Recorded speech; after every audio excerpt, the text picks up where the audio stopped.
Hello friends, welcome back. अभी हम लोग विवास पनोरमा का जो सीरीज चल रहा है, विवास पनोरमा बुक से हम लोगों ने इतिहास पढ़ाई किया। इतिहास के बाद हमने भूगोल पढ़ाई किया। विवास पनोरमा के बुक से बिहार का इतिहास, बिहार का भूगोल। बिहार के इतिहास में 1 से लेके 11 भाग तक हुआ। बिहार के भूगोल में 1 से लेके दूसरा भाग तक हुआ, मतलब 2 भाग है बिहार के भूगोल में। और विवास पनोरमा में जितना 250 क्वेश्चन दिया हुआ है, वो 250 क्वेश्चन 50-50 का सीरीज करके 1 से लेके 5 भाग तक दिया हुआ है। तो ये 3 कंप्लीट हो चुका है, क्वेश्चन कंप्लीट हो गया है, मतलब कि हमारा विवास पनोरमा का जो जिस्ट है वो कंप्लीट हो चुका है। लेकिन अभी भी बहुत सारा छोटा छोटा टॉपिक है जो बहुत ही इंपॉर्टेंट है, तो उसको हम लोग इम्पोर्टेंस पॉइंट ऑफ व्यू से उसको कवर करते चलेंगे। तो चलिए आज हम शुरू करते हैं भाषा, बोली और साहित्य। और हम लोग आने वाले समय में 2-4 दिन में मेरे ख्याल से करंट अफेयर्स जो है उसका, बिहार का इकोनॉमिक सर्वे और बिहार का जो बजट है उसका हिंदी अंग्रेजी दोनों वर्जन हम लेके आने की कोशिश कर रहे हैं। इनफैक्ट सारा कुछ रेडी है और कोशिश ये रहेगा कि अगर किसी को हिंदी में दिक्कत होगी तो इंग्लिश में देख लेगा, इंग्लिश में दिक्कत होगी तो हिंदी में देख लेगा, तो प्रॉब्लम नहीं आने वाली है। तो वो हम लोग कंप्लीट कर चुके हैं, रेडी है ऑलरेडी। 2-4 दिन के अंदर उसको हम लोग शुरू कर देंगे। और मुझे उम्मीद है कि आप लोग लगातार पढ़ाई कर रहे होंगे, बहुत बढ़िया से पढ़ाई कर रहे होंगे, मेहनत करके कर रहे होंगे। तो चलिए आज हम लोग बिहार का भाषा, बोली और साहित्य, एक इम्पॉर्टेंट टॉपिक है जिससे 2-4 क्वेश्चन जरूर रहता है, तो इसको हम लोग पढ़ते हैं कि इसमें क्या इम्पोर्टेंट सब आ रहा है, उसको हम लोग देख लेते हैं। चलिए शुरू करते हैं। भाषा, बोली और साहित्य। तो हालांकि संपूर्ण बिहार में संचार भाषा हिंदी है, लेकिन इसके विभिन्न भागों में भोजपुरी, मैथिली, मगही, अंगिका, बज्जिका, संथाली, मुंडारी आदि बोलियां प्रमुखता से बोली जाती है। सदल मिश्र बिहार के एकमात्र ऐसे अध्यापक थे जिन्हें फोर्ट विलियम कॉलेज में देसी भाषा में पुस्तक तैयार करने हेतु चुना गया था। सदल मिश्र को बिहार में हिंदी का पथ प्रशस्त करने वाला अग्रिम व्यक्ति माना जाता है। तो सदल मिश्र के बारे में कहा जाता है कि वो एकमात्र ऐसे अध्यापक थे जिनको फोर्ट विलियम कॉलेज के तरफ से देसी भाषा के पुस्तक तैयार करने के लिए चुना गया था। किसको चुना गया था? सदल मिश्र को। और उनको माना जाता है कि हिंदी का पथ प्रशस्त करने वाले अग्रिम व्यक्ति थे। तो ये सवाल बनता है, इसको याद रखेंगे। सदल मिश्र को चुना गया था फोर्ट विलियम कॉलेज के द्वारा, और ये हिंदी का पथ प्रशस्त करने वाले अग्रिम व्यक्ति के रूप में इनको जाना जाता है। किनको? सदल मिश्र को। तो इसको याद रखेंगे। स्वतंत्रता के पश्चात हिंदी को बिहार की राजभाषा बनाया गया, जबकि 1884 में उर्दू को द्वितीय भाषा बनाया गया। स्वतंत्रता के तुरंत पश्चात हिंदी में को बना दिया था राजभाषा, जबकि 1884 में उर्दू को द्वितीय राजभाषा का दर्जा प्रदान किया गया। तो ये सवाल जो हम लोग डिस्कस कर रहे थे ना, उसमें ऑलरेडी ये मेंशन है। वो एक सवाल था जिसमें कि कहा गया था कि उर्दू को द्वितीय भाषा बिहार में, द्वितीय राजभाषा बिहार में कब बनाया गया? तो 1884 में बनाया गया था। वस्तुतः बिहार में एक हिंदी उर्दू मिश्रित भाषा शैली बोली जाती है, जिसे बिहारी भाषा कहते हैं। बिहारी भाषा जो है ना, हिंदी और उर्दू का मिश्रित शैली है, जिसे बिहारी भाषा कहते हैं। बिहार की बोलियों के विशेषज्ञ, अब बिहार की बोलियों के विशेषज्ञ डॉक्टर जॉर्ज अब्राहम गियर्सन द्वारा भी वर्तमान बिहार की बोलियों को बिहारी नाम दिया गया है। भाषा परिवार की दृष्टि से बिहार में निम्नलिखित 2 भाषा वर्ग की भाषाएं बोली जाती है: आर्य परिवार की भाषाएं एवं मुंडा परिवार की भाषाएं। तो ये एक सवाल बनता है यहाँ पे, बिहार की बोलियों के विशेषज्ञ कौन थे? Doctor George Abraham Gierson. तो उन्होंने भी इसको बिहारी नाम दिया था, इस भाषा को। और भाषा परिवार की दृष्टि से बिहार में निम्नलिखित 2 भाषाएं बोली जाती है: आर्य परिवार की भाषाएं और दूसरी मुंडा परिवार की भाषाएं। तो आर्य परिवार की भाषाओं में क्या आता है? कुछ चीज़ें हैं नई, जैसे लगेगी जैसे ये सदल मिश्र वाली बात नहीं है, लेकिन उसको याद रखना है, वो इम्पोर्टेंट है। आर्य परिवार की भाषाएं, बिहार में आर्य परिवार की भाषाओं को बिहारी भाषा का नाम दिया गया। किसको? आर्य परिवार की भाषाओं को बिहारी नाम दिया गया है। इसके अंतर्गत निम्नलिखित 3 भाषाएं प्रमुख है।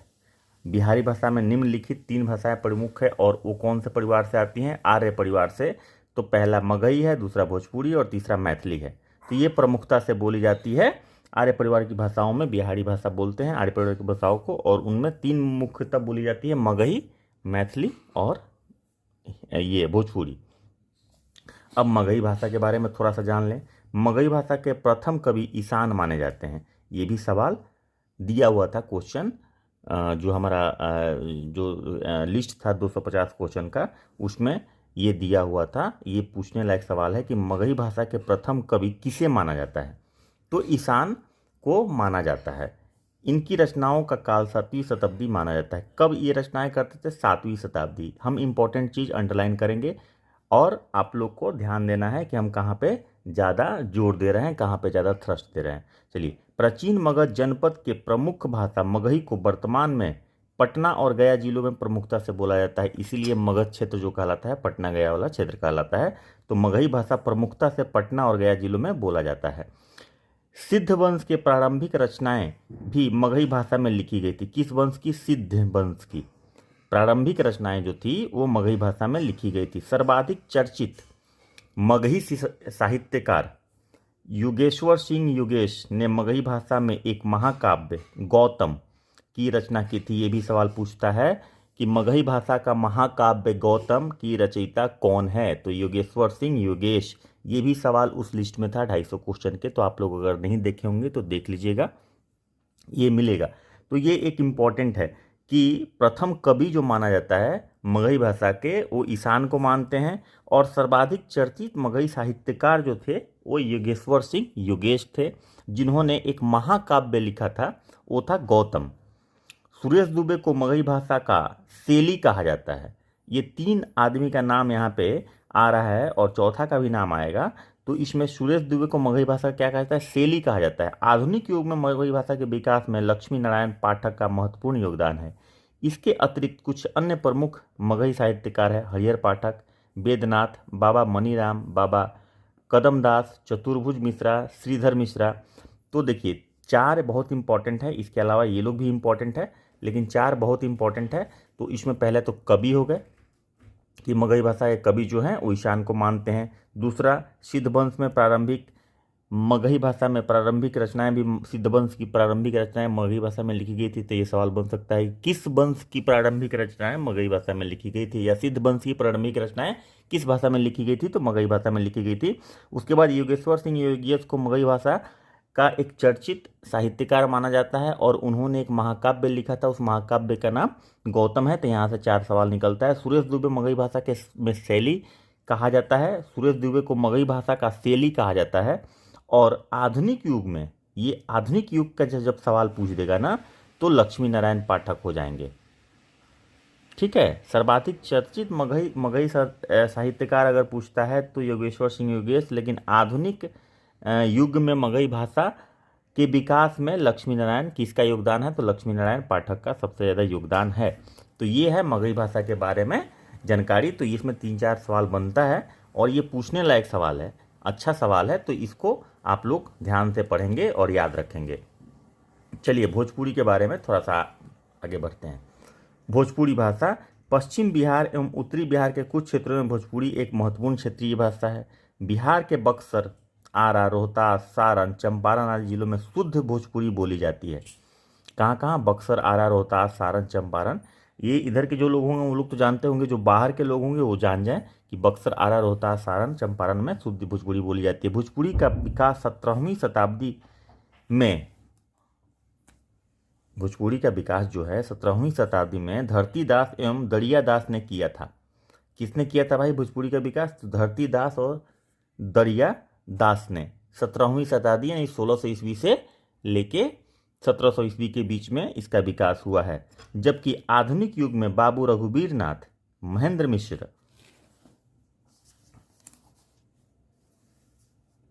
भिखारी ठाकुर ने इस भाषा को नवीन पहचान दी। तो इसमें भिखारी ठाकुर का बहुत ज़्यादा नाम आता है। उनकी जो प्रसिद्ध कृति है वो विदेशिया है, जो आप लोगों ने सुना होगा, नहीं सुना होगा तो जान जाइए कि विदेशिया का ये पूछता है बीपीएससी में या दूसरे भी एग्जाम्स में पूछता है बिहार के कि विदेशिया के रचयिता कौन है, तो भिखारी ठाकुर है। तो भिखारी ठाकुर का नाम बहुत आता है। राय बहादुर भिखारी ठाकुर की सबसे प्रसिद्ध कृति विदेशिया है, जिस पर निर्मित भोजपुरी फिल्म में उन्होंने स्वयं अभिनय किया है।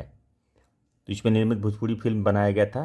तो ये भी सवाल पूछा जा सकता है कि विदेशिया कौन सा जो एक कृति है जिस पे भोजपुरी फिल्म बनाया गया था भिखारी ठाकुर की, तो ये हो सकता है विदेशिया।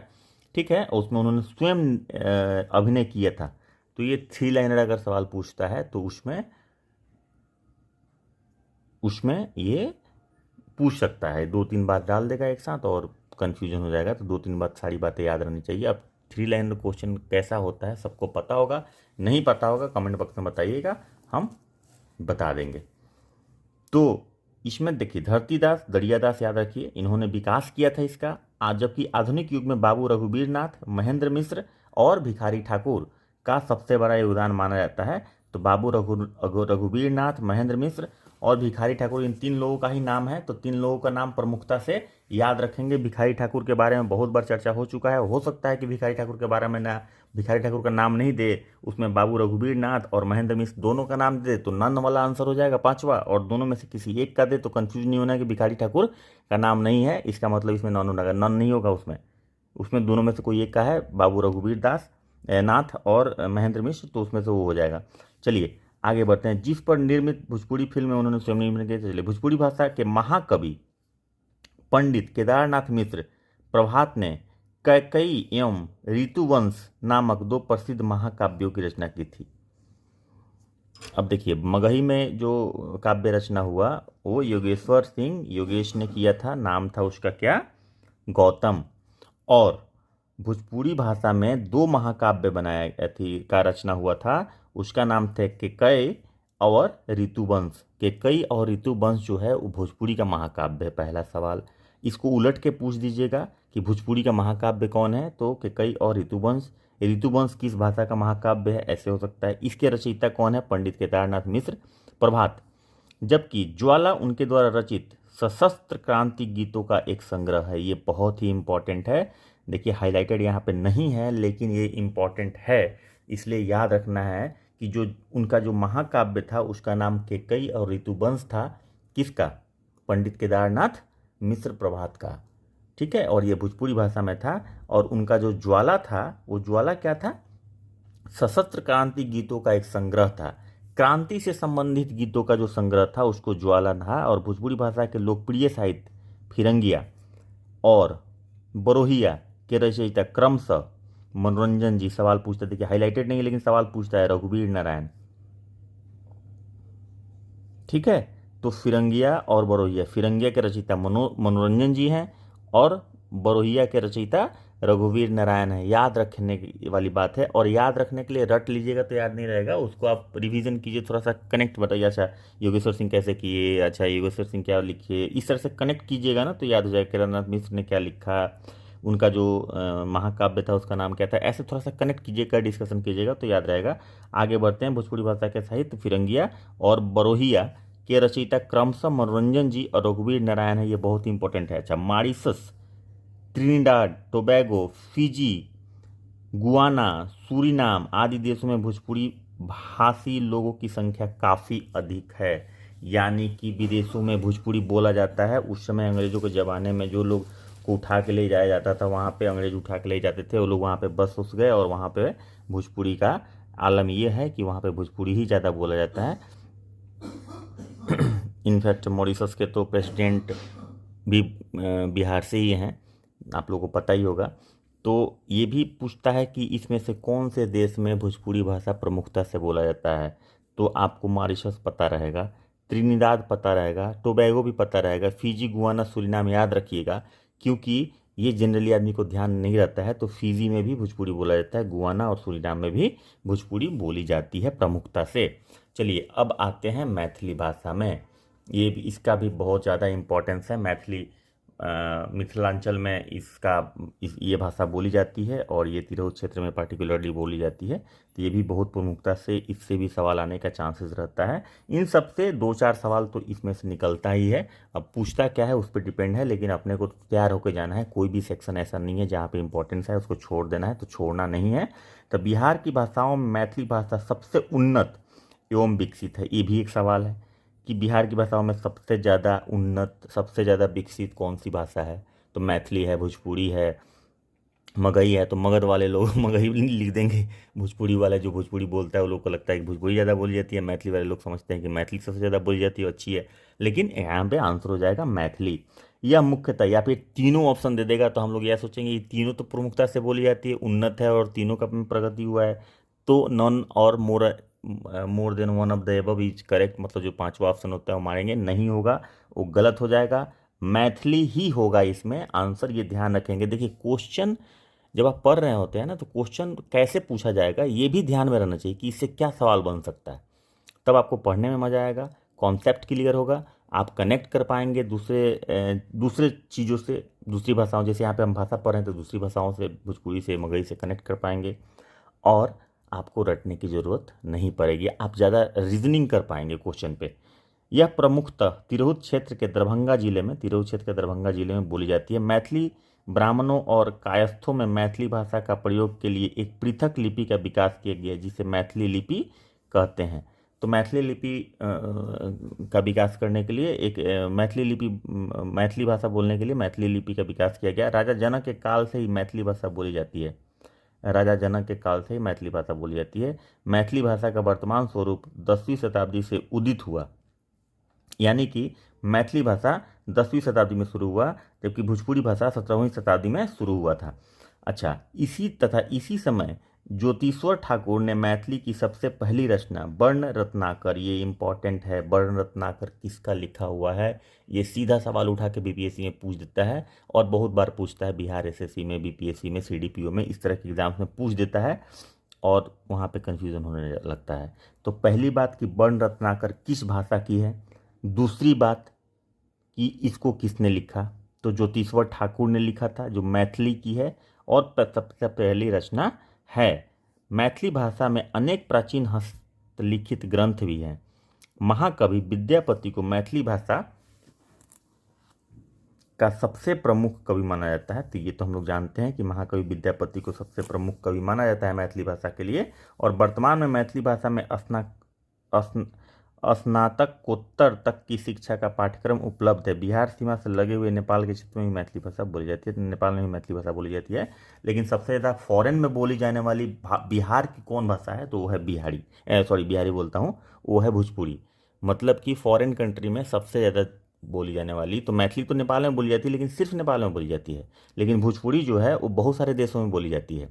तो अगर सबसे ज़्यादा बिहार की कौन सी ऐसी भाषा है जो विदेशों में सबसे ज़्यादा बोली जाती है, तो वो भाषा हो जाएगा भोजपुरी। लेकिन मैथिली सबसे उन्नत और विकसित भाषा है। ठीक है, तो ये सब चीज़ ध्यान रखना है। तो ये मैथिली भाषा हो गया। अब आते हैं, ये हम लोग बात कर रहे थे आर्य परिवार की भाषाओं में पढ़ रहे थे इसमें। और अब हम आते हैं मुंडा परिवार की भाषाएं। तो मुंडा परिवार की भाषाएं आदिम जनजातियों की बोली जाती है। अच्छा, एक सेक ऑफ कोरिलेशन की बात अगर करें तो मगध भाषा में हम लोगों ने देखा, एक कोरिलेशन में छोटा सा बता देता हूँ, एक मिनट में, कि ये 7वीं शताब्दी से माना जाता है रचना का काल, मतलब प्रथम ईशान थे कवि, और इसकी रचना का काल 7वीं शताब्दी माना जाता है। यानी कि ऐसा मान लीजिए कि 600 ईसा पूर्व, 600 से 700 के बीच में माना जाता है। भोजपुरी का 17वीं शताब्दी माना जाता है, मोटा मोटी 1000 साल बाद उसके। ठीक है, और जो मैथिली है, मैथिली में के बारे में कहा जाता है कि राजा जनक के काल से मैथिली भाषा बोली जाती थी। हालांकि उसका विकास जो है वो बाद में हुआ। वो बाद में कब हुआ, तो विकास हम लोग कहाँ पर रहे थे, 10वीं शताब्दी के उदित हुआ। क्या हुआ, मैथिली भाषा का वर्तमान स्वरूप जो है, अभी राजा जनक के टाइम से बोली जाती थी, लेकिन जो वर्तमान स्वरूप है वो 10वीं शताब्दी से आया। तो ऐसे सिर्फ क्रोनोलॉजी के हिसाब से देखें तो सबसे रिसेंट भाषा है जिसका विकास हुआ है वो है भोजपुरी 17वीं शताब्दी, उसके बाद है मैथिली 10वीं शताब्दी, उसके पहले है मगही 7वीं शताब्दी। ठीक है, ये क्रोनोलॉजी हो गया। लेकिन अगर ऐसा कहा जाए कि इसमें से कौन सी भाषा है जो सबसे पहले बोली जाती थी, पुरानी भाषा, तो मैथिली है। वो राजा जनक के टाइम में भी बोली जाती थी। हालांकि उसका जो नया वर्जन, जो आधुनिक वर्जन है मैथिली का, वो 10वीं शताब्दी में विकसित हुआ। ठीक है, तो ये इस तरह से कोरिलेट भी कर सकते हैं आप लोग। मुंडा परिवार में आ जाते हैं तो मुंडा परिवार की भाषाओं में आदिम जनजातियों की बोली और मगही का एक मिश्र रूप है। आदिम जनजातियों की बोली और मगही, इस मिश्र रूप में जिसे नागपुरिया नाम से जाना जाता है। इस परिवार की दो प्रमुख भाषाएं अंगिका और बज्जिका। तो देखिए, आर्य परिवार की 3 भाषाएं, मगही, भोजपुरी, मैथिली, और मुंडा परिवार की 2 भाषाएं अंगिका और बज्जिका। अंगिका और बज्जिका जो है, मतलब कि जो मुंडा परिवार की भाषाएं हैं वो आदिम जनजातियों की बोली और मगही का मिश्रित रूप है। उन दोनों को मिला के जो एक नया वर्जन तैयार होता है, खिचड़ी है, वो खिचड़ी है, तो वो वर्जन है वो। ठीक है ना, जिसे नागपुरिया नाम दिया जाता है। इस परिवार की 2 प्रमुख है अंगिका और बज्जिका। अब अंगिका भाषा भाई अंग वाले क्षेत्र में होगा, अंगराज कर्ण वाले क्षेत्र में होगा। तो अंगिका भाषा, भागलपुर को अंग वाला क्षेत्र बोलते हैं, जिसकी मूल भाषा अंगिका वस्तुतः मैथिली भाषा का ही एक परिवर्तित रूप है। अतः इसे मैथिली की उपभाषा भी कहा जाता है। मतलब थोड़ा थोड़ा मैथिली की तरह ही बोला जाता है अंगिका, लेकिन वो है अलग भाषा। तो कभी कभी मैथिली का उपभाषा भी कहा जाता है। अंगिका भाषा को भागलपुरी भी कहते हैं। अंगिका भाषा की एक प्राचीन लिपि है, जिसे 6ठी शताब्दी में ललित विस्तार नामक बौद्ध ग्रंथ की रचना हुई है। जिसमें 6ठी शताब्दी में ललित विस्तार नामक बौद्ध ग्रंथ की रचना हुई है। तो अंगिका भाषा की एक प्राचीन लिपि है। अंगिका भाषा की एक प्राचीन लिपि है, जिस लिपि में 6ठी शताब्दी में ललित विस्तार नामक बौद्ध ग्रंथ की रचना हुई है। तो ललित विस्तार जो है ग्रंथ, वो किस धर्म से संबंधित है? तो बौद्ध धर्म से। एक अलग तरह का सवाल हो गया, भाषा का कोई लेना देना ही नहीं है। अब हम लोग चूंकि भाषा में इसको पढ़ रहे हैं, तो जब हम वहाँ पे बनाने जाएंगे तो हम बौद्धिज्म में खोजेंगे कि बौद्धिज्म में भाई ये कहाँ है सवाल, बुक में खोजेंगे, चाहे जहाँ पे मटेरियल रहेगा, लेकिन पता चलेगा कि बौद्धिज्म में तो ये चीज़ लिखा ही हुआ नहीं है। ठीक है, क्योंकि भाषा के कॉन्टेक्स्ट में ये बात आती है कि एक प्राचीन लिपि है इसकी, अंगिका की, जो 6ठी शताब्दी में ललित विस्तार नामक बौद्ध ग्रंथ की रचना जिस लिपि में की गई थी। तो यहाँ पे भाषा के कॉन्टेक्स्ट में ये ग्रंथ का नाम आ रहा है, बौद्ध ग्रंथ का नाम। लेकिन अगर सीधा पूछ देगा ललित विस्तार किस धर्म से क्या ग्रंथ है, तो भाई हम लोग कंफ्यूज हो जाएंगे। ठीक है, फिर जाके बौद्ध धर्म बीपीएससी आंसर दे दिया बौद्ध धर्म, हम लोग ढूंढ रहे हैं, उसमें मिल ही नहीं रहा है हम लोग को। तो कहाँ से मिलेगा भाई? हम लोग तो अंगिका में पढ़ रहे हैं, अंगिका भाषा में पढ़ रहे हैं। ठीक है, तो ये चीज़ ध्यान रखना है। अच्छा, जो हम बोल रहे थे ना कि क्रोनोलॉजी एज के हिसाब से कौन भाषा पहले आया, वो सिर्फ आर्य परिवार के लिए था। अभी मुंडा परिवार की भाषाओं में हम लोग घुसे हैं। तो मुंडा परिवार में जो है वो ये जो है ये कब 6ठी शताब्दी में आया था, यानी 7वीं शताब्दी से पहले आया था। ठीक है, तो 7वीं 10वीं और 17वीं थी, तो उससे भी पहले ये अंगिका हो गया। जाहिर सी बात है कि आदिम जनजातियों की बोली थी और मगही का मिश्रित रूप है, तो पुराना तो होगा ही। तो 6ठी शताब्दी में ये भी याद रखने की चीज़ है कि बौद्ध धर्म ग्रंथ की रचना हुई थी। अंगिका भाषा भागलपुर एवं मुंगेर में बोली जाती है। कहाँ बोली जाती है? भागलपुर मुंगेर में अंगिका भाषा बोली जाती है। इंटरव्यू में बहुत बार पूछता है भाई, मॉक इंटरव्यू में तो आप लोग देखेंगे तो मॉक इंटरव्यू में भर भर के कोचिंग वाले लोग पूछते हैं कि अंगिका भाषा किधर बोली जाती है। ठीक है, तो भागलपुर और मुंगेर में बोली जाती है। डॉक्टर तेज नारायण कुशवाहा ने अंगिका भाषा का इतिहास लिखकर इसको लोकप्रिय बनाया। अंगिका भाषा का इतिहास लिखा, अंगिका भाषा के बारे में नहीं लिखा, मतलब उसका इतिहास, अंगिका भाषा जो है वो कहाँ से ओरिजिन हुआ, कैसे हुआ, क्या उत्पत्ति, जो भी होगा, उसके इतिहास के बारे में किसने लिखा?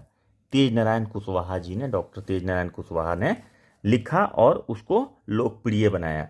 तो ये है अंगिका भाषा। अब इसके आगे चलते हैं।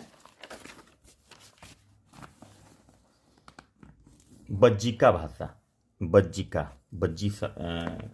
संघ था ना, बज्जी संघ।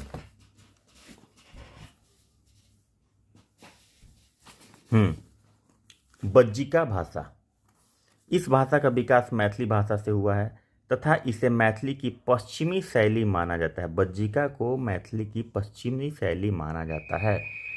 तो किस भाषा को मैथिली की पश्चिमी शैली माना जाता है? बज्जिका को। ये सवाल यहाँ बनता है, किस भाषा को मैथिली की पश्चिमी शैली माना जाता है? तो बज्जिका को।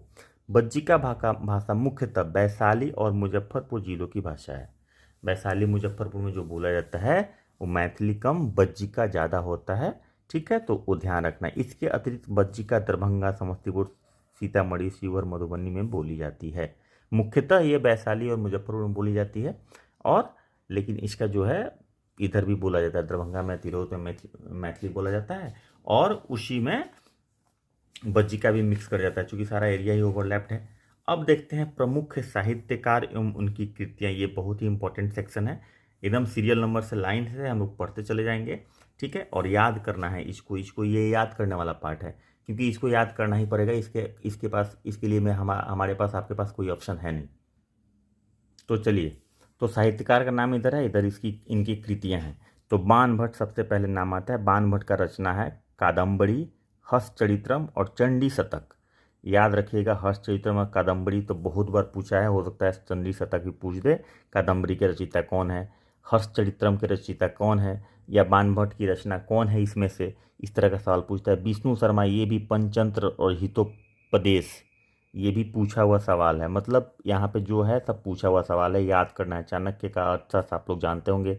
अश्वमेघ का कहा है, महायान, श्राद्धोत्पाद संग्रह, बुद्ध चरित्र, वज्र सूची, ये भी इम्पोर्टेंट है। आर्यभट्ट तंत्र, वात्स्यायन, कामसूत्रम, ये भी इम्पोर्टेंट है। मंडल मिश्रा, भाव विवेक, विधि विवेक, ये भी इम्पोर्टेंट है। विद्यापति, खूब पूछा हुआ है विद्यापति। पदावली, कीर्तिलता, कीर्ति पताका, गौरव विजय, भूपरिक्रमा, ये विद्यापति जो मैथिली के बहुत बड़े कवि माने जाते हैं, तो इनका ये रचना है। याद रखिएगा, बहुत बार पूछता है, और ये सब क्वेश्चन रिपीट होता है एक्चुअली, क्योंकि इसमें घुमाने का कुछ है नहीं ना, तो रिपीट होता है। रिपीट कैसे होगा, तो अब ये और ये पदावली, कीर्तिलता, कीर्ति पताका बहुत बार पूछा है। गौरव विजय पूछ सकता है, भूपरिक्रमा पूछ सकता है। ऐसा करेगा कि इसमें से 2 नाम रख देगा, ठीक है, और उसके बाद उसमें इसमें से कौन विद्यापति का रचना है। अगर हम लोगों में ये 3 याद रख के जाएंगे, या जनरली दिमाग में यही 3 रहता है, और वो याद नहीं आएगा, तो वहाँ पे नन मार के आ जाएंगे, और क्वेश्चन हो जाएगा गलत। एक अगर रहेगा तो, लेकिन अगर दोनों रह जाएगा तो उस क्वेश्चन का बेस्ट बात ये है कि सही हो जाएगा, क्योंकि नन और more than one of the above answer होता है, तो गलती से सही होगा, सही जानबूझ के नहीं होगा। दाऊद चंद्रायन, ज्योतिश्वर ठाकुर अभी पढ़े, बन रत्नाकर, दर्शन रत्नाकर उनका लिखा हुआ है, बहुत फेमस क्वेश्चन है ये पूछता है खूब। फनीश्वर नरेंद्र, मैला आंचल कौन नहीं जानता है। जुलूस, पलटू बाबू रोड, दीर्घत्या, ये सब इम्पॉर्टेंट है। मैला आंचल सबसे ज़्यादा इम्पॉर्टेंट है, क्योंकि सबसे ज़्यादा, अच्छा दिख नहीं रहा था, हाँ, तो फणीश्वर नाथ रेणु का मैला आंचल सबसे ज़्यादा इम्पोर्टेंट है, सबसे ज़्यादा पूछा जाता है। लेकिन पूछा जाता है तो हो सकता है ये नहीं पूछे। जुलूस, पलटू बाबू रोड और दीर्घत्या भी याद रखिए। रामधारी सिंह दिनकर, प्राणभंग, उर्वशी बहुत फेमस इनका बुक है। रेणुका, द्वंद्व गीत, हुंकार बहुत फेमस है। रसवंती, चक्रवाल, धूप छाँव, कुरुक्षेत्र, रश्मिरथी, सामधेनी, नील कुसुम, सीपी और शंख, परशुराम की प्रतिज्ञा, हारे को हरि नाम, ये सब इम्पॉर्टेंट है, याद रखने का चीज़ है। और रटेंगे तो नहीं याद रखेगा, पता चलेगा कि आपने 4 रचयिता का नाम याद किया, उनकी रचना का नाम याद किया, 5वां तक जाते जाते सब आपस में मिक्स हो गया, घोर मट्ठा हो गया। तो इसका बेस्ट बात यह है कि आप पढ़िए, 1 बार देखिए, 2 बार देखिए, 3 बार देखिए, ठीक है। उसके बाद अपने दोस्तों को भेजिए वीडियो, और उनसे भी बोलिए कि भाई देखो, और उनसे आप पूछिए और वो आपसे पूछेंगे। इससे क्या होगा कि डिस्कशन से जो क्वेश्चन नहीं कोई पूछ दिया आपसे कुछ और आपको नहीं आता है, तो आप जोड़ देंगे भाई क्या था क्या था क्या था। अगर सामने वाला बता दिया, या आपने देखा कहीं बुक पलट के वीडियो निकाल के आपने देखा, तो आपको पता चलेगा कि अच्छा ये आंसर था, वो आप नहीं भूलेंगे। और हो सकता है कि अगली बार फिर भूल जाएं, फिर से डिस्कशन कीजिएगा, क्योंकि एक बार डिस्कशन से भी नहीं होता है, दोबारा में आप नहीं भूलेंगे, कभी नहीं भूलेंगे। ये प्रैक्टिकल हम लोग का किया हुआ है, ठीक है। तो इसलिए ये डिस्कशन में बहुत ज़्यादा याद होता है। ये खासतौर पे ये सब जो पार्ट है ना, ये सब डिस्कशन के लिए मेन है, ठीक है। डिस्कशन तो सब चीज़ में होना चाहिए, लेकिन ये इसके बिना डिस्कशन, इस पे कमांड आना थोड़ा सा कठिन है, लेकिन किया जा सकता है। बाबा नागार्जुन, बाबा बटेश्वर नाथ, इन्होंने लिखा था। हजार हजार बाहों वाली, पारो, कुंभीपाक, तुमने कहा था, वरुण के बेटे, रतिनाथ की चाची, पुरानी जातियों का कोरस, बलचनामा। देवीकांत खत्री, चंद्रकांता संतति, भूतनाथ कागज की कटोरी, नौलखा हार, राहुल सांकृत्यायन, बुद्धाश्चर्य, विनय पिटक। ये राहुल सांकृत्यायन, विनय पिटक इनका पूछा हुआ है। धम्मपद पूछा हुआ है। दर्शन दिग्दर्शन पूछा हुआ है। शाह अजीमाबादी, नक्शे पायदार पूछने लायक सवाल है। Doctor Rajendra Prasad, India divided, मेरे पास ये बुक भी है, बहुत अच्छी बुक है। चंपारण में सत्याग्रह, बापू के कदमों में, ये 3 बुक इनका मेजर रचयिता है डॉक्टर राजेंद्र प्रसाद का, तो ये भी याद रखेंगे। केदारनाथ मिश्र प्रभात, ज्वाला, वही क्रांति करने वाला जो बुक संग्रह उन्होंने लिखा था, कहानी का जो संग्रह, कैकई ऋतुवंश, केदारनाथ मिश्र प्रभात, ये कौन सी भाषा थी भी, ये भोजपुरी भाषा की थी। अच्छा, इसी तरह से शिव सागर मिश्र, दूब जन्म छाई, राम वृक्ष मैनीपुरी भी, अमरपाली किसने लिखा है, राम वृक्ष मैनीपुरी। माटी की मूर्तें, चिंता के फूल, संघमित्रा, ये सब राम वृक्ष मैनीपुरी की रचना है, तो ये सब याद रखना है। उसके बाद वाचस्पति मिश्रा, भाष्य भामती, ब्रह्म सिद्धि के टीकाकार डॉक्टर कुमार बिमल, मूल्य और मीमांसा, सर्जना के स्वर, आंगन में संपुट सीपी के युग मानव बापू, ये अभंग अनुभव अमृत, सौंदर्य शास्त्र के तत्व, ये डॉक्टर कुमार बिमल की रचना है। उसके बाद आ जाइए राजा राधिका रमन प्रसाद सिंह, पुरुष और नारी, ये जो लिखे थे इन्होंने लिखा था। जानकी वल्लभ शास्त्री, इनकी भी बुक के बारे में पूछा जाता है। जानकी वल्लभ शास्त्री, काकौली गाथा, मेघगीत, अवंतिका, चिंताह्रास, त्रमिप्रस्थ, हंस बुलाया, मन की बात, एक किरण, मन की बात अभी जो चलता है टीवी पे, 100 झाइयाँ, 2 तिनकों का घोंसला, अश्वबुद्ध, अशोक वन, सत्यकाम, जिंदगी, आदमी प्रतिध्वनि, देवी, नील झील, पासनी, तमसा, इरावती, राधा, ये सब इम्पोर्टेंट रचना है, इसको याद रखना है। और ये पूरे रचना को आप अगर इसको बार बार पढ़ेंगे, वीडियो में देख पा रहे हैं तो ठीक है, देखिए वीडियो में, और नहीं तो फिर आप स्क्रीनशॉट भी लेके इसको याद कर सकते हैं। इसको देखते रहिए, स्क्रीनशॉट लेके याद कर लीजिए, वैसे भी आप याद कर सकते हैं। अब इसके आगे चलते हैं। उर्दू भाषा, ये सब उर्दू भाषा में तो बहुत कुछ ज़्यादा नहीं पूछता है, लेकिन एक नज़र देख लेते हैं कि क्या है, क्योंकि एक हम लोग को आउटलुक तो रहना ही चाहिए। तो बिहार में उर्दू भाषा का विकास 12वीं शताब्दी के प्रारंभ में हुआ तथा यह वास्तविक रूप से 17वीं शताब्दी में विकसित हुई।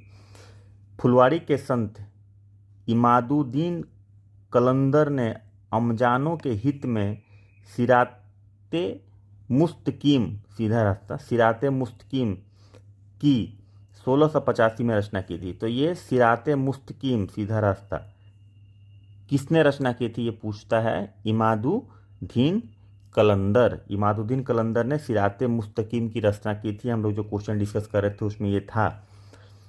इसी काल में लाला उजागर चंद ने उल्फत तथा राजा राम नारायण ने मौंजू की रचना की थी। उल्फत की रचना किसने की थी?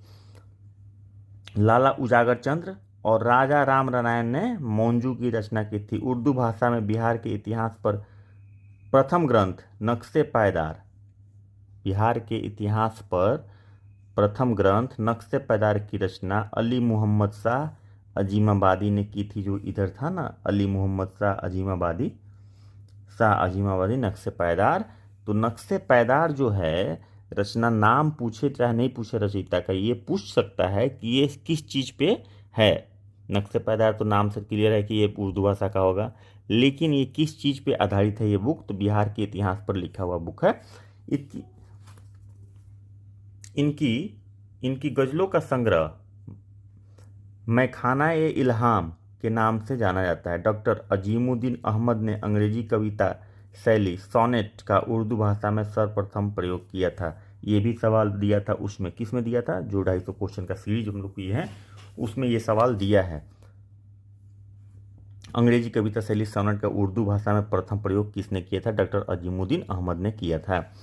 इनकी कविताओं का संकलन गुल ए नगमा शीर्षक से प्रकाशित हुई थी। इनकी कविताओं का जो संकलन था वो गुल ए नगमा के नाम से प्रकाशित हुई थी। बिहार में प्रगतिशील उर्दू विचारधारा के प्रसार का श्रेय सुहेल अजीमाबादी को दिया जाता है, जबकि उर्दू साहित्य पर शोक की वैज्ञानिक आधार प्रदान करने का श्रेय काजी अब्दुल बरदाद को प्राप्त है। बिहार के प्रसिद्ध उर्दू साहित्यकार अब्दुल समद के उपन्यास 2 गज जमीन को साहित्य अकादमी पुरस्कार से सम्मानित किया जा चुका है। बिहार के प्रसिद्ध उर्दू साहित्यकार कौन, अब्दुल समद। अब्दुल समद की बुक थी, नोवेल थी 2 गज जमीन, इसको अकादमी पुरस्कार, साहित्य अकादमी पुरस्कार से नवाजा जा चुका है। तो साहित्य अकादमी पुरस्कार से नवाजा गया 2 गज जमीन जो उपन्यास था उसके रचयिता कौन थे या फिर वो किस भाषा में था, तो अब्दुल समद उसके रचयिता थे और उर्दू भाषा का वो प्रसिद्ध उपन्यास था। तो ये हुआ उर्दू भाषा के बारे में। अभी पढ़ते हैं पत्रकारिता के बारे में। तो पत्रकारिता में भी सवाल पूछता है, एक आध सवाल रहता ही है इसमें से। तो अब क्या पूछेगा हम लोग को पता नहीं, इसलिए हम लोग को देख के जाना है, ठीक है। इसलिए मैं चाहता हूं कि छोटा भी सेक्शन कोई हो तो उसको अछूता नहीं छोड़ें और वो सारा सेक्शन कवर कर लें जहां से क्वेश्चन आने के चांसेस ज़्यादा होते हैं। तो बिहार में पत्रकारिता का आरंभ 19वीं शताब्दी में हुआ। गुरु प्रसाद सेन द्वारा बिहार में पहले अंग्रेजी समाचार पत्र द बिहार हेराल्ड का प्रकाशन 1875 में शुरू किया गया। तो ये पूछता है बिहार हेराल्ड का प्रकाशन पहली बार किस में कब शुरू किया गया, 1875 में। उसके बाद ये भी पूछता है कि गुरु प्रसाद सेन के द्वारा जो प्रकाशित किया गया समाचार पत्र था उसका नाम क्या था, तो बिहार हेराल्ड। या ये भी पूछ सकता है कि बिहार हेराल्ड के जो प्रकाशक थे वो कौन थे, तो गुरु प्रसाद सेन थे। इस तरह से सवाल आप घुमा फिरा के पूछ सकते हैं, 3 सवाल बन जाता है इससे। पटना में इंडियन क्रॉनिकल नामक समाचार पत्र 1881 में, 1975 में आया था क्या, द बिहार हेराल्ड 1875 में सॉरी, और 1881 में आया था इंडियन क्रॉनिकल नाम का समाचार पत्र जो पटना से प्रकाशित हो रहा था। 20वीं शताब्दी के आरंभ में राष्ट्रवादियों द्वारा 20वीं शताब्दी के आरंभ में, यानी कि 19वीं शताब्दी शुरू हुई थी सन 1900 के शुरुआत के दिनों में, द मदरलैंड तथा बिहार स्टैंडर्ड का प्रकाशन प्रारंभ किया गया। तो मदरलैंड का प्रकाशन कब प्रारंभ किया गया, मतलब कि 20वीं शताब्दी के शुरुआत में, और बिहार स्टैंडर्ड का भी। दी बिहारी एवं दी बिहार टाइम्स 2 समाचार पत्र थे जो बिहार को पृथक प्रांत बनाने की मांग प्रस्तुत करने में सक्रिय थे। तो ये सवाल पूछ सकता है, बहुत ही प्रोमिनेंट सवाल है कि बिहार के वो कौन 2 समाचार पत्र थे या कौन समाचार पत्र है या था, उस समय है नहीं, जो बिहार को अलग प्रांत बनाने की मांग प्रस्तुत करने में सक्रिय था। तो दी बिहारी और the Bihar Times were demanding for a separate state of Bihar, ठीक है। तो ये अलग प्रांत बनाने के लिए डिमांड कर रहे थे, मांग प्रस्तुत करने में सक्रिय थे। बिहार टाइम्स की स्थापना पटना के साप्ताहिक के रूप में 1903 में हुई थी, जबकि 1906 में इसे भागलपुर से प्रकाशित होने वाले बिहार न्यूज़ के साथ जोड़कर दी बिहारी नाम दिया गया।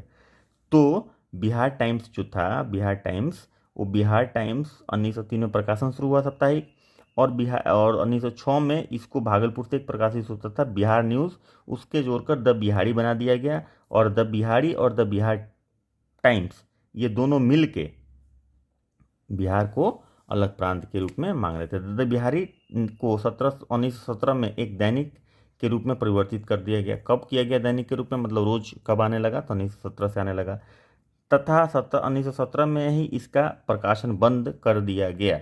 दैनिक में कन्वर्ट हुआ और फिर बंद हो गया। द बिहारी के स्थान पर 15 जुलाई 1918, एक साल लगभग बाद, सर्च लाइट का प्रकाशन शुरू किया गया। तो दी सर्च लाइट का प्रकाशन 15 जुलाई 1918 से शुरुआत हुआ और वो दी बिहारी का क्या था, सक्सेसर था। दी बिहारी का प्रकाशन बंद होता है और इसका प्रकाशन शुरू हो जाता है। इसके प्रथम संपादक सैयद हैदर हुसैन थे, किसके, सर्च लाइट के, दी सर्च लाइट के। द सर्च लाइट को 1930 में एक दैनिक के रूप में दे दिया गया। 1930 में ये दैनिक बना, 1918 में 15 जुलाई 1918 को ये शुरुआत हुआ था और 1930 में जाके ये दैनिक हुआ। इसने सविनय अवज्ञा आंदोलन और भारत छोड़ो आंदोलन के क्रम में राष्ट्रवादी के प्रवक्ता के रूप में महत्वपूर्ण भूमिका निभाई। कौन सा? The Searchlight. सर्चलाइट का योगदान बहुत ज़्यादा रहा सविनय अवज्ञा के आंदोलन के समय भी और भारत छोड़ो आंदोलन के समय भी इसने प्रमुखता से निभाई। दी सर्चलाइट का प्रकाशन 1985 में बंद करके उसके स्थान पर हिंदुस्तान टाइम्स के पटना संस्करण को शुरू किया गया। यानी कि हिंदुस्तान टाइम्स किसका प्रिकर्सर हो गया, सक्सेसर हो गया?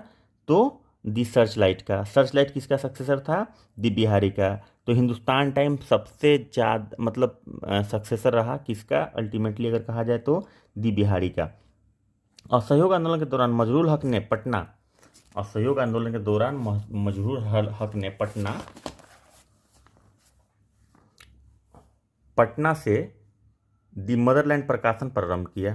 तो ये पूछता है सवाल, दी मदरलैंड प्रकाशन का प्रारंभ करने वाले कौन हैं? डॉक्टर मजरूल हक।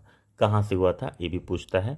ठीक है, तो दी मदरलैंड का प्रकाशन कहाँ से होता है ये भी पूछता है। आप इसको घुमा फिरा के जैसे भी सवाल बनाना है बना लीजिए। सवाल जरूर बनाने की कोशिश कीजिए। अगर सवाल बनाने की कोशिश कीजिएगा तो अपने आप आपको समझ में आने लगेगा कि क्वेश्चन किस तरह से सेट करता है सेटर। तो आप वहाँ तक तो नहीं पहुँच सकते हैं, लेकिन ये जरूर आप थोड़ा सा उसके नज़दीक जा पाइएगा उसके थॉट पैटर्न के, तो आसान हो जाएगा, एग्ज़ाम पास करना आसान हो जाएगा। जिस पर सरकार की कड़ी आलोचना करने के कारण उसके कई बार मुकदमे चलाए गए तथा शीघ्र इसका प्रकाशन रोक दिया गया। किसका प्रकाशन रोक दिया गया भाई? दी मदरलैंड का। किसने शुरू किया था भाई? डॉक्टर मजरूल हक ने पटना से शुरू किया था। बिहार के पहले मुख्यमंत्री मोहम्मद यूनुस ने 1924 में दी पटना टाइम्स का प्रकाशन प्रारंभ किया। अब पहले मुख्यमंत्री का नाम यहाँ आता है तो स्वतंत्र भारत में बिहार के पहले मुख्यमंत्री श्री कृष्ण सिंह थे। पहले मुख्यमंत्री या उस समय के प्रधानमंत्री बोलिए मोहम्मद यूनुस थे, लेकिन तुरंत उसके 2 महीने 3 महीने के बाद श्री कृष्ण सिंह बन गए थे, जो 1944 तक प्रकाशित होता रहा। मतलब कि दी पटना टाइम्स, हिंदुस्तान टाइम्स तो शुरू हो गया सर्चलाइट के बाद, और दी पटना टाइम्स जो है वो 1944 तक प्रकाशित होता रहा। दरभंगा के महाराजा कामेश्वर सिंह ने दी इंडियन नेशन की स्थापना की। तो ये भी सवाल पूछता है भाई, ये भी सवाल पूछता है। दी पटना टाइम्स, मोहम्मद यूनुस पहले प्रधानमंत्री उस समय बोल देते हैं, मतलब पहले मुख्यमंत्री बिहार के, और Maharaja Kameshwar Singh the Indian Nation की स्थापना की थी। टाइम्स ऑफ इंडिया के पटना संस्करण का मई 1986 से प्रकाशन प्रारंभ हुआ। टाइम्स ऑफ इंडिया पटना संस्करण का मई 1986 से प्रकाशन प्रारंभ हुआ। उसके बाद आइए, कोलकाता में 1872 में स्थापित बिहार बंधु बिहार का पहला हिंदी समाचार पत्र था। कोलकाता में 1872 में स्थापित बिहार बंधु बिहार का पहला हिंदी समाचार पत्र था, जो 1874 में पटना से प्रकाशित हुआ। ठीक है, बिहार में से पहली हिंदी दैनिक सर्वहितैषी के नाम से 1890 में पटना में प्रकाशित हुआ था। तो बिहार में पहला हिंदी दैनिक मतलब ये समाचार पत्र था, ये दैनिक था, रोज आने वाला था, तो उसका सर्वहितैषी 1890 में शुरू हुआ था। ठीक है, और बिहार बंधु की स्थापना कोलकाता में हुई थी। ठीक है, बिहार का पहला हिंदी समाचार पत्र था जो 1874 में पटना में प्रकाशित हुआ था, और सर्वहितैषी 1890 में पटना से प्रकाशित हुआ था। द इंडियन नेशन, जिसको कामेश्वर सिंह ने, महाराजा कामेश्वर सिंह दरभंगा के जो थे, की स्थापना की थी। नेशन के हिंदी सह प्रकाशन आर्यावर्त का प्रकाशन दरभंगा से 1941 में शुरू हुआ। 1941 में आर्यावर्त का प्रकाशन शुरू हुआ, जबकि सर्चलाइट का हिंदी सह प्रकाशन प्रदीप के नाम से 1947 में प्रारंभ हुआ। प्रदीप का प्रकाशन 1986 में बंद हो गया तथा इसका स्थान हिंदुस्तान के पटना संस्करण ने ले लिया। तो जो इंग्लिश वाला चल रहा था द बिहारी, उसके बाद द बिहारी से द सर्चलाइट हो गया, फिर द सर्चलाइट कन्वर्ट हो जाता है किस में? द हिंदुस्तान टाइम्स में। उसी तरह से ये जो था आर्यवर्त का ये हुआ, जबकि सर्च लाइट का जो हिंदी संस्करण था उसका नाम प्रदीप था। ठीक है, तो 1947 में शुरू हुआ था और 1986 तक चला। 1986 में वो बंद हो गया और 1986 से पटना संस्करण हिंदुस्तान का हिंदी वर्जन आने लगा।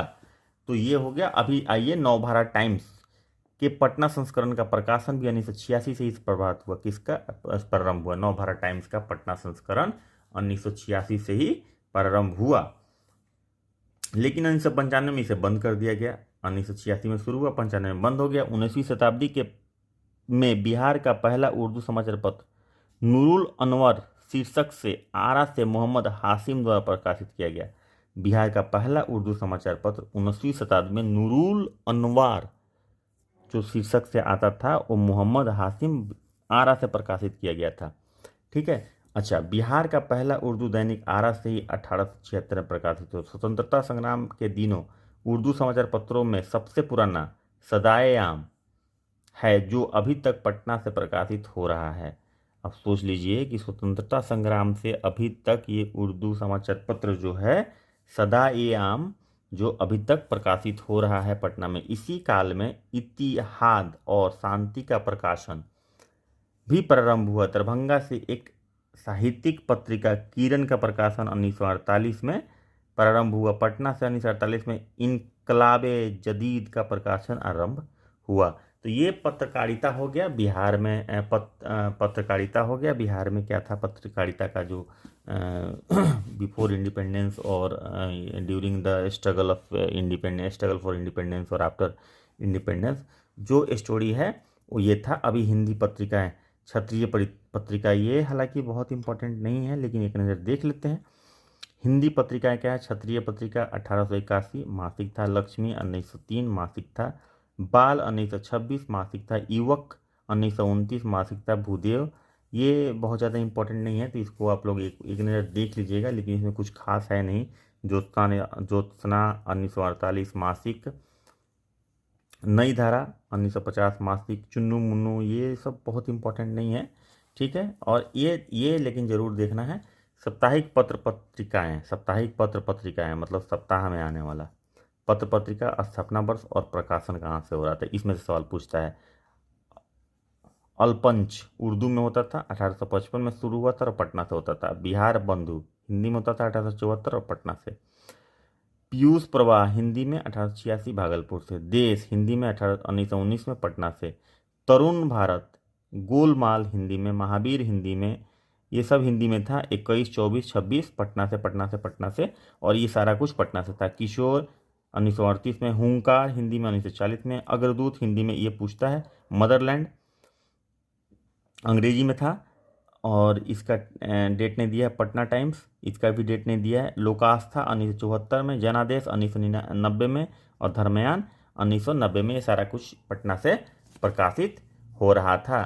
तो इसको अगर एक नज़र देखना हो तो आप स्क्रीनशॉट लेके भी देख सकते हैं, लेकिन बहुत इंपॉर्टेंट इसमें से नहीं है। जो इधर हम लोग जो पत्रिकाएं पढ़े हैं वो बहुत इंपॉर्टेंट है, भाषाओं में बहुत इंपॉर्टेंट है, उसमें जो रचना दिया हुआ है वो बहुत इंपॉर्टेंट है। तो मैं पढ़ा इसलिए रहा हूँ, डिस्कस कर दे रहा हूँ। जैसे ये सब चीज़ें हैं, ये सब प्रमुख साहित्यकार, ये सब बहुत इंपॉर्टेंट है और भाषा वाला बहुत इंपॉर्टेंट था, पत्रकारिता बहुत इंपॉर्टेंट था। इन सब चीज़ों को मिस नहीं करना है। बाकी और कुछ इसमें नहीं है।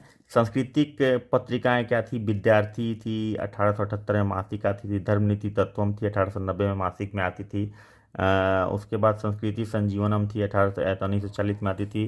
त्रैमात्रिक थी। देववाणी थी। पटलश्री थी। भारती थी। मतलब ये सब चीज़ें थी जो अन्य चीज़ें भी आरा और पटना से प्रकाशित हुई थी। तो इसमें बहुत ज़्यादा कुछ नहीं है।